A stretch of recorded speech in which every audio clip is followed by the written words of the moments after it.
There's a kind of pain that doesn't announce itself with tears or screams. It settles into your bones, quiet and heavy, like a weight you didn't ask to carry. That's how it felt when I realized my sister hadn't invited me to her wedding. Not a misplaced envelope, not a last minute oversight, just silence, deliberate and deafening.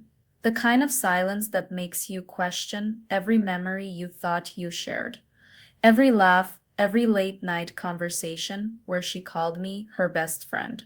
I stood there, phone in hand, staring at the group chat where cousins and aunts gushed over dress fittings and seating charts, and my name was nowhere, not even an afterthought that the betrayal wasn't just hers.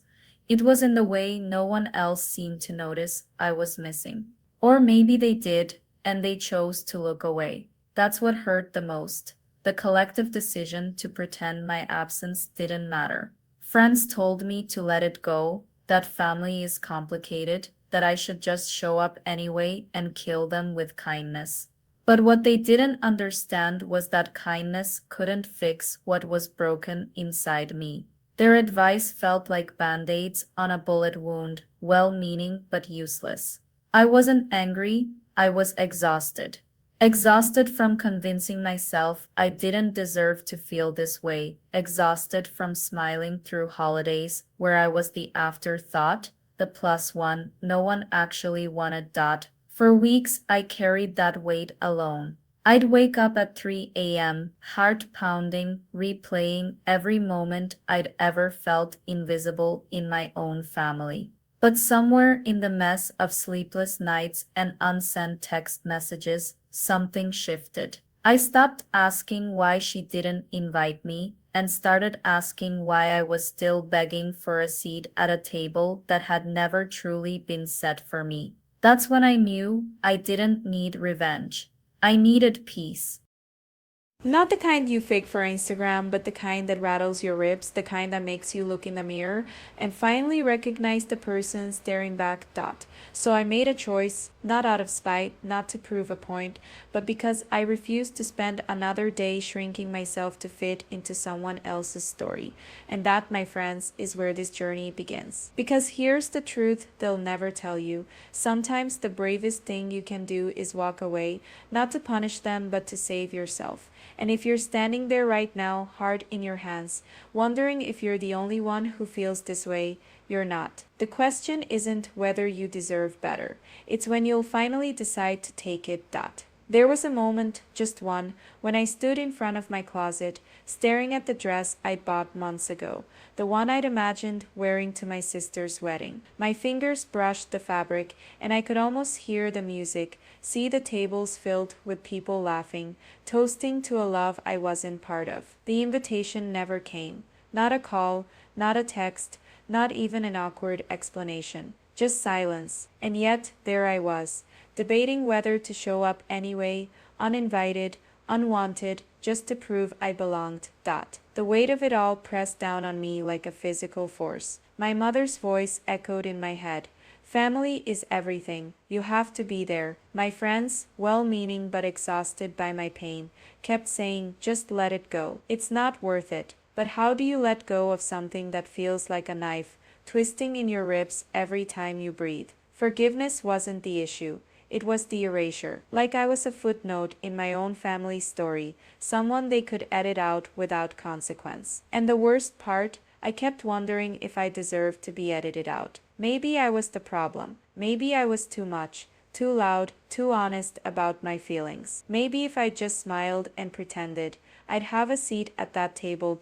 But then something shifted.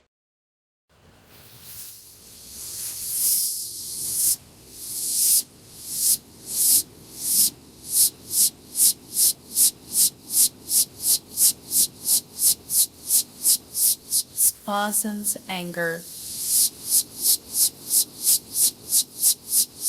nights to you. I didn't need to crash the wedding. I didn't need to crash the wedding. I didn't need to post a bitter status or send a passive-aggressive text. I needed something far more radical. I needed to choose myself. So I closed the closet door. I walked to my laptop, and with hands that didn't shake nearly as much as I thought they would, I booked a one-way ticket to Paris. Not because I wanted to punish anyone, not because I wanted them to miss me, but because for the first time, I understood that my peace wasn't something I could find in a crowded room full of people who'd forgotten to include me. It was something I had to build, alone if necessary. And let me tell you something about that decision. It wasn't easy. There were nights I lay awake, heart pounding, wondering if I was running from something instead of to something. But then I'd remember the way my sister's silence had made me feel small, invisible. And I'd think about Paris, the way the city lights reflect on the sun, the way strangers smile at you in cafes, like you're already part of their world. For the first time, I wasn't waiting for permission to exist. I was taking it. So here's what I need you to hear, especially if you've ever stood where I stood. Your healing doesn't have to look like forgiveness. Sometimes it looks like a plane ticket. Sometimes it looks like walking away from a table that was never set for you. And when you do, the people who didn't make room for you will suddenly lean in, wide-eyed, asking, "How'd you get so brave?" But you'll know the truth. You weren't brave. You were just done. Done shrinking. Done waiting. Done letting other people write your story. And that, my friend, is where the real life begins. That the night before my flight, I stood in front of my closet, fingers trembling over the handle of my suitcase. It wasn't just any luggage, it was a vessel for the person I was desperate to become. Every shirt I folded, every pair of shoes I debated packing, carried the weight of a question I couldn't voice aloud. What if I'm not brave enough? The silence of my apartment was deafening, broken only by the hum of the refrigerator and the pounding of my own heart. For years, I had been the girl who showed up when called, who swallowed her pride to keep the peace, who let the absence of an invitation carve a hollow space inside her chest. But now, I was the woman who had bought a one-way ticket to Paris with no plan beyond go. Paris wasn't just a city to me, it was a rebellion. It was the whisper of cobblestone streets underfoot, the promise of a language I barely spoke but longed to understand, the audacity of sitting alone at a cafe without apology. It was the antithesis of every family gathering where I'd been overlooked, every conversation where my voice had been drowned out by louder, more confident tones. As I zipped my suitcase shut, my breath hitched. This wasn't just a trip, it was an exorcism. I was leaving behind the ghost of the woman who had spent too long waiting for permission to exist. Dot. But the fear was there, coiled tight in my stomach. What if I get lost? What if I'm lonely? What if I realize I don't even know how to be alone? The doubts slithered in, hissing that I was making a mistake, that I'd regret this impulsive leap. My hands shook as I printed my boarding pass, the ink still wet with possibility. I thought of my sister's wedding, the laughter I wouldn't hear, the toasts I wouldn't raise a glass to. And for a moment the old ache flared. But then I looked at the Eiffel Tower on my phone's wallpaper, and something inside me shifted. Paris wasn't just an escape, it was a mirror. It would reflect back to me the parts of myself I'd buried, the woman who deserved more than scraps of attention, who was capable of building a life so vibrant that others would have to notice that night I barely slept. I lay in bed staring at the ceiling, imagining the sun at sunset, the way the light would dance on the water, like it was winking at me, conspiring in my reinvention. I thought about the first photo I'd post, not for them, not for the people who had made me feel small, but for me, a declaration. A before and after where the after was still unwritten, but already pulsing with potential. The fear didn't disappear. It just became smaller, dwarfed by the sheer size of my hunger for freedom. And when my alarm blared at 4 a.m., I didn't hit snooze. I got up, splashed cold water on my face, and looked myself in the eyes. You're not running away, I said. You're running toward the woman I'd been too afraid to become, toward a city that didn't know my past and wouldn't ask for my apologies, toward a version of peace I'd never let myself imagine. The taxi honked outside. My suitcase waited by the door. And for the first time in years, the future felt like mine to claim. Dot. So tell me, what's the thing you've been too afraid to do? The dream you've tucked away because it felt selfish, or reckless, or too big for the life you've been living. Here's the truth no one tells you. The moment you stop waiting for an invitation is the moment you start living.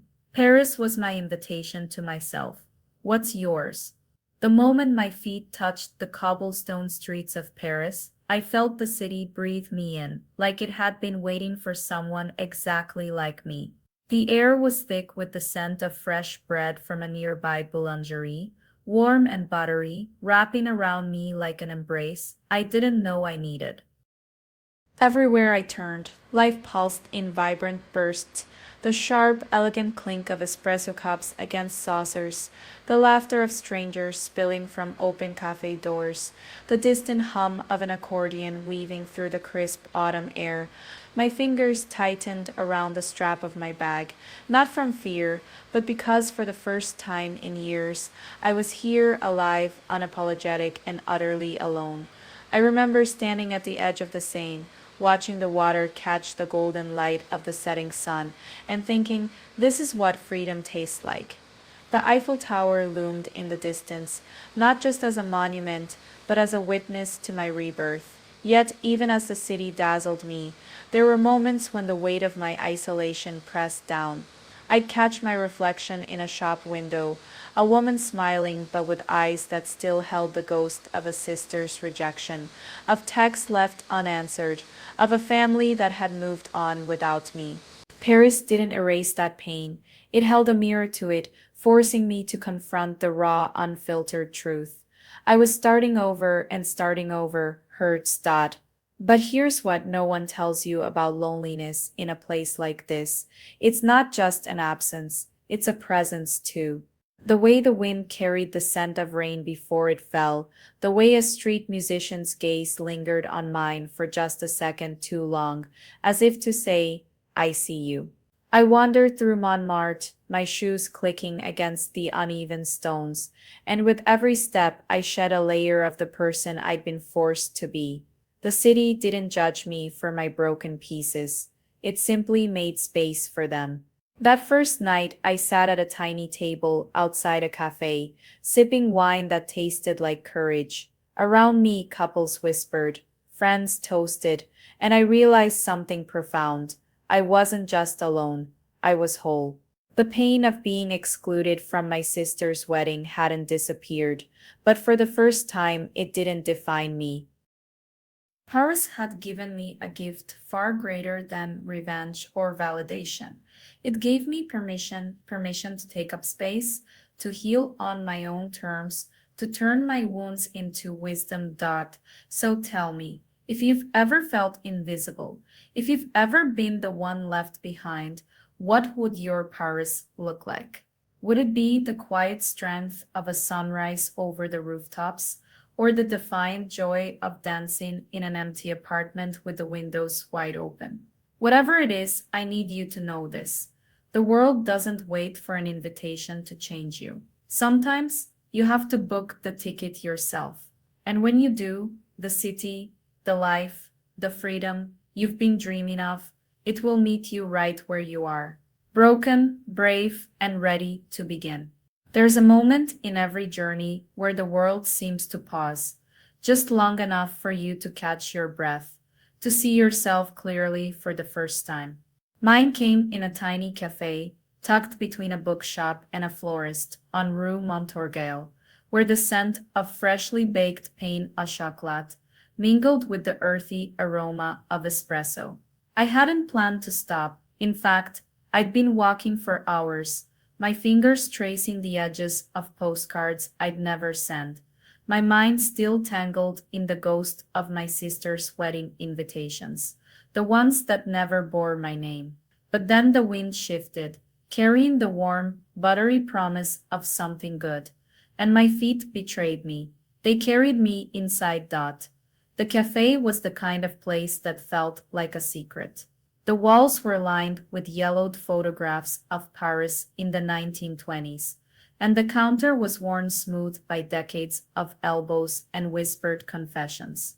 I slid into a corner table, my back to the room, because that's what you do when you're used to being invisible.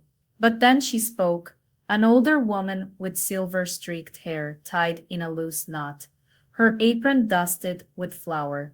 Vous avez l'air de quelqu'un qui porte le monde sur ses épaules, she said.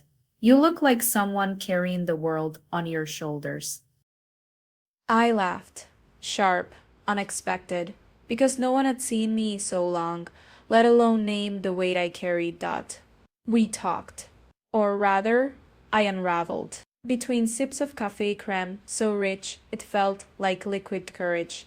I told her about the wedding, the silence, the way my family had edited me out of their story, like a misprinted page. She didn't offer pity. Instead, she leaned in and said, Macy, vous êtes l'auteur. Here you are the author. That was the epiphany, the seismic shift. I had spent years letting others define me by what I wasn't invited to, by the roles I no longer filled. But in that cafe, surrounded by the hum of strangers' laughter and the clink of porcelain, I realized my identity wasn't tied to their omissions. It was mine to write. The healing didn't happen all at once. But that day, it began. The woman, Madame Lefebvre, as I later learned, introduced me to the regulars like I belonged there. A poet in the corner nodded at me over his notebook. A young couple shared their plate of macarons without a word. In that hour, I felt something I hadn't in years: community. Not the conditional love of blood relations, but the unspoken bond of souls who choose to see each other. Paris had given me more than freedom. It had given me a mirror. And for the first time, I liked the reflection staring back. So here's what I need you to hear. The places that break you open are the same ones that will piece you back together, stronger. You don't need an invitation to belong to your own life. Start with one small act of defiance. Book the ticket. Walk into the cafe. Let a stranger remind you who you were before the world told you otherwise. Because the legacy you leave isn't built on the tables you were denied a seat at. It's built on the moments you chose yourself. And trust me, that's a story we're telling that. There was a moment right there on the Pont des Arts, with the Seine shimmering beneath me and the weight of the Eiffel Tower looming in the distance, when I realized I wasn't just visiting Paris, I was reclaiming myself. The city didn't care about the sister who forgot me, the relatives who whispered, or the friends who told me to just move on. Paris only cared about one thing: whether I was brave enough to meet it on its own terms. And for the first time, I was. I started small. The first morning, I stood in front of the Louvre alone. No rushed itinerary, no obligatory selfies, just me and the quiet awe of standing where kings and revolutionaries had walked. I didn't need a companion to validate the way my breath caught at the Mona Lisa's smirk, or the way the sunlight spilled through the glass pyramid like a promise. Then came the food. Oh, the food, that first solo dinner at a tiny bistro in Montmartre, where I ordered boeuf bourguignon without asking if someone else would split it with me. The waiter didn't pity me. He treated me like a woman who belonged there, savoring every bite, lingering over wine, like it was a love letter to my own company. And it was. Each flavor, each texture became a rebellion, a declaration that my joy didn't hinge on an invitation or an apology. The real magic, though, was in the rituals I built. Mornings at Shakespeare and Company, running my fingers over spines of books I'd never read, buying one just because the first line made my pulse quicken. Afternoons in the Luxembourg Gardens, watching children sail toy boats in the fountain, realizing I didn't need to be anyone's sister or daughter or friend in that moment. I could just be. Even the rain became a gift. One evening, caught in a downpour near Notre Dame, I laughed instead of cursing my luck, twirling under the awning of a patisserie until the storm passed. A stranger handed me a pain au chocolat, with a wink as if to say, "See, The world conspires for those who dare to enjoy it alone. That here quotes what no one tells you about solitude. It isn't the absence of people, it's the presence of yourself. Unfiltered, unapologetic, finally given permission to take up space. In Paris, I wasn't the girl who'd been left out. I was the woman who chose the front row at the Moulin Rouge, who got lost in the Marais and called it an adventure, who stood atop the Arc de Triomphe at sunset and whispered, "I did this for me." And that was the legacy I started building. Not out of spite, but out of a quiet, fierce refusal to let my story be written by anyone else's pen. So tell me, what's the one place, the one experience you've been waiting for permission to claim? Maybe it's a solo trip. Maybe it's a class you've been too afraid to take, a restaurant where you've never dared to dine alone. Here's your sign. The world doesn't reward those who wait for an invitation. It rewards those who RSVP to their own lives. Start small, a cafe, a museum. A single step onto a bridge where the water below carries away every doubt. Because the person you're meant to become, she's not hiding in the shadows of someone else's approval. She's waiting in the light of your own courage. And trust me, she's worth every mile you walk to meet her. There was a cafe near the Seine where I sat every morning with my journal, the kind with thick, unlined pages that begged to be filled with something raw and real. I didn't start writing because I thought I had a story to tell. I started because the words were clawing their way out of me, and if I didn't let them, I might have drowned in the silence. Paris had a way of doing that to me. It didn't just give me space, it demanded I fill it with something true. So I did that. At first, my entries were messy, half sentences, scribbled regrets, questions I didn't have answers to, but then something shifted. The more I wrote, the more I saw the shape of my own life emerging from the chaos.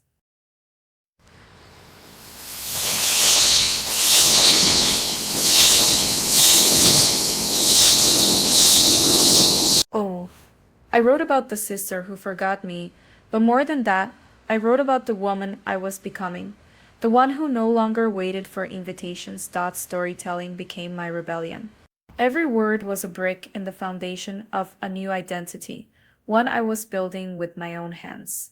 I didn't just recount what happened to me, I reclaimed it. The page didn't judge. It didn't whisper behind my back or pretend I didn't exist. It held my truth and gave it back to me, stronger each time. There's a power in that kind of vulnerability. When you stop being the victim of your story and start being its author.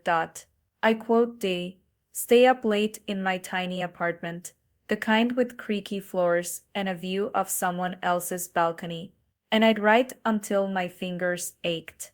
Some nights I cried. Others, I'd read what I'd written and feel something unfamiliar. Pride. Because for the first time, I wasn't just living. I was documenting my own resurrection. And let me tell you, there's nothing more terrifying or liberating than realizing you're the one holding the pen. This is what they don't tell you about healing. It's not just about moving on. It's about rewriting the narrative so thoroughly that when others look at you, they no longer see what was done to you. They see what you've done for yourself. So here's my challenge to you. What's the story you've been too afraid to tell? Pick up a pen. Start with one sentence. Then another. Watch how the act of shaping your words begins to shape you. The world will talk either way. So give them something worth discussing. There's something they don't tell you about healing.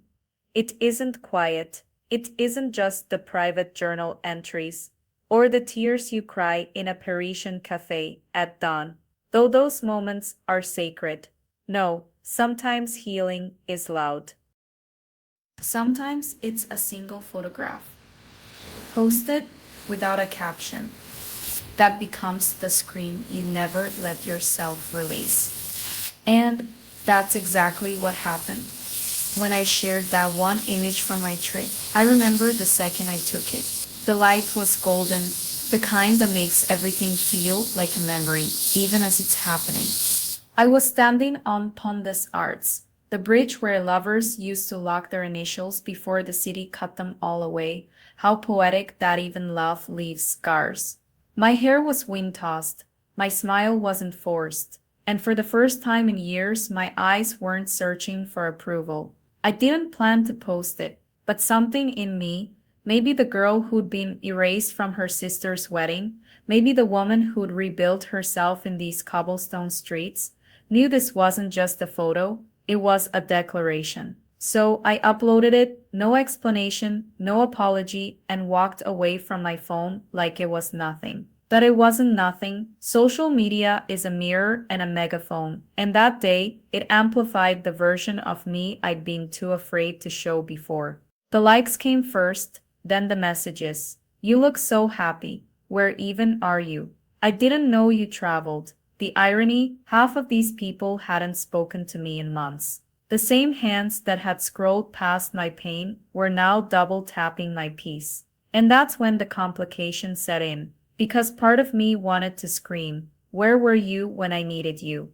But another part, the part that had sipped espresso by the Seine and laughed with strangers who became friends, knew their attention didn't matter anymore. What mattered was that I'd stopped waiting for an invitation to my own life. Here. Quote S the truth about posting your healing. It's not for them, it's not even for the validation, though that will come like a tide you didn't ask for. It's for the girl who once believed her worth was tied to who remembered her. That photo wasn't revenge. It was proof that I could be both the storm and the calm after. And if that made people talk, let them. Because the right ones won't just talk, they'll listen. They'll see the strength in your silence and the fire in your comeback. So ask yourself, what's the one thing you've been too afraid to share? Post it. Not for the likes, but for the day you look back and realize that was the moment everything changed. That's where your power begins.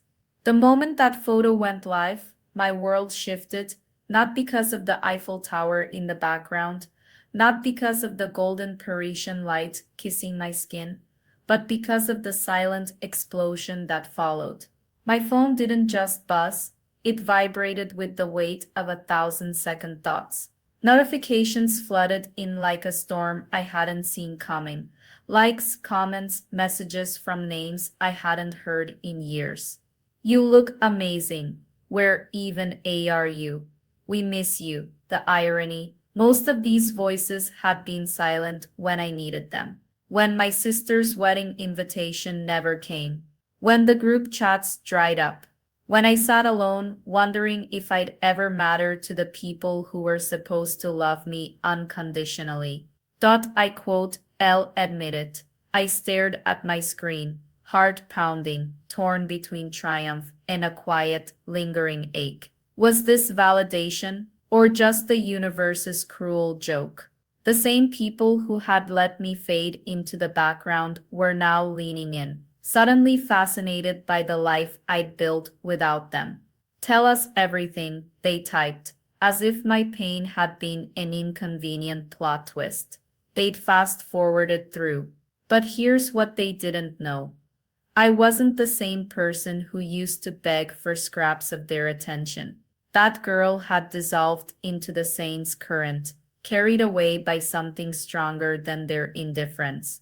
The woman left in her place. She didn't need their applause. But oh, how sweet it was to watch them realize they'd missed her. The messages kept coming, some genuine, some performative, all dripping with curiosity about this new life of mine. As if freedom were a trend I'd discovered, not a survival tactic I'd clawed my way toward. I laughed, alone in my tiny Parisian cafe, because the truth was I had changed. Not for them, not for the likes or the OMG, you're living my dream comments, but because I'd finally given myself permission to exist beyond their expectations. The ghost of my old inadequacy whispered, they only care now because you're shining. And for the first time, I answered back, then let them watch. So here's your invitation, not to Paris, but to something far more radical. The next time life hands you silence, don't wait for an apology or an invitation to rejoin the narrative. Write your own. Let them wonder. Let them ask. Let them realize too late that they should have paid attention when it mattered. Because the right people, they won't need a viral photo to see your worth. They'll be the ones who never stopped looking. When my sister didn't invite me to her wedding, I felt like a stranger to her and to the world. But when I recovered and took a step forward, I felt like a stranger to myself too. And that's okay. I was happy to be lost in the sense that I was finally free. But then I started to feel like a stranger to everyone when I started to recover. I was happy to feel peace, but I was also happy to feel the sense of satisfaction that came from knowing that I could recover. And then I started to feel like a stranger to everyone when I started to recover. There was a moment standing on the Pont des Arts at sunset when I realized something that would change everything. My family's love had never been a condition for my worth. The Seine shimmered below me, carrying away the weight of every unanswered text, every ignored cry for help, every time I'd shrunk myself to fit into their idea of who I should be. And for the first time, I didn't feel angry. I felt powerful, because in that quiet golden light, I understood the people who were meant to stay would have fought for me. The ones who didn't, their absence wasn't a rejection of me, it was a revelation of them. When I got back to my little Airbnb that night, I scrolled through the messages flooding in. Some curious, some guilty, some performatively concerned. My sister's best friend, who'd never once asked how I was when I was drowning in loneliness, now wanted to know all about my trip. My aunt, who dismissed my tears as drama, suddenly called me so brave. And my sister, silence. Not even a like on the photo I posted, the one where I was laughing in front of the Eiffel Tower. My face alight with a joy I hadn't felt in years. That silence spoke louder than any apology ever could. It told me everything I needed to know. My happiness was only worth their attention when it became inconvenient for them to ignore Dot. But here's the truth, they'll never grasp. I didn't go to Paris to punish them. I went to save myself, and in doing so, I uncovered a strength I didn't know I had. I learned that boundaries aren't walls, they're the framework for the life you deserve. When I stopped waiting for their permission to be happy, I stopped needing their validation altogether. My worth wasn't tied to their opinions, their invitations, or their belated realization that they'd taken me for granted. It was tied to the way I looked at myself in the mirror each morning, to the way I savored my coffee at a cafe without rushing, to the way I finally chose myself. Now I could have come home bitter. I could have spent months replaying every slight, every exclusion, every time they made me feel small. But Paris taught me something far more valuable. Peace isn't the absence of conflict, it's the quiet confidence of knowing you no longer need to explain your choices to people who weren't there when you needed them. So when I pack my bags to return, it won't be as the girl who begged for a seat at their table. It'll be as the woman who built her own. And if that makes them uncomfortable, good. Let it. Because the only opinion that matters now is the one I have of myself. And honey, she's proud of me. So, here's what I need you to hear deep in your bones. If you're waiting for the people who hurt you to suddenly see your worth, you'll be waiting forever. But the moment you decide to see it for yourself, that's when the world starts to shift. That's when you stop being the person they left behind and become the one they'll never forget. So ask yourself, what's the one thing you've been too afraid to do because you worried about their reaction? Do it. Not for them. For the version of you who's still waiting to be set free. Here, quote, as the moment I knew I was ready to go back. The Eiffel Tower glittered one last time as I stood on the Pont des Arts, the weight of my old life in one hand and the key to my Parisian apartment in the other. I had spent weeks walking these streets, not running from my past, but rebuilding myself in the quiet spaces between the saints' whispers and the clink of cafe cups. And now, as I booked my flight home, my fingers didn't tremble. That was how I knew. I wasn't the same person who had left. The girl who once begged for scraps of approval had dissolved into the woman who now demanded respect, not with words, but with the unshakable way she carried herself. But let me tell you, the closer the plane got to home, the louder the old voices became. What if they haven't changed? What if they still see you as the afterthought? For a second, I almost let the fear win. Then I remembered the way the sun had hit my face on the steps of Montmartre, how I'd laughed alone in a jazz club until my sides ached, how I'd written letters to my younger self and burned them in the garden of my Airbnb, because some pain isn't meant to be carried.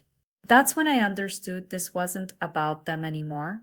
It was about me stepping into a room and owning the fact that I had chosen myself first. And if that made them uncomfortable, well, that was their problem to solve, not mine. I touched down with a suitcase full of postcards I'd never sent and a heart that finally knew its worth. My family would see me soon.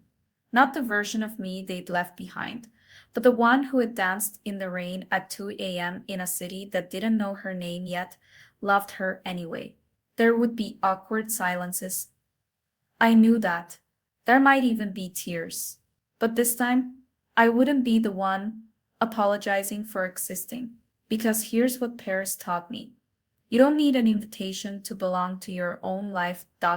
So to anyone standing at their own edge, wondering if they should turn back or leap, not for the applause, not for the apology you'll never get, but because the person you become on the other side, they're the one you've been waiting for all along.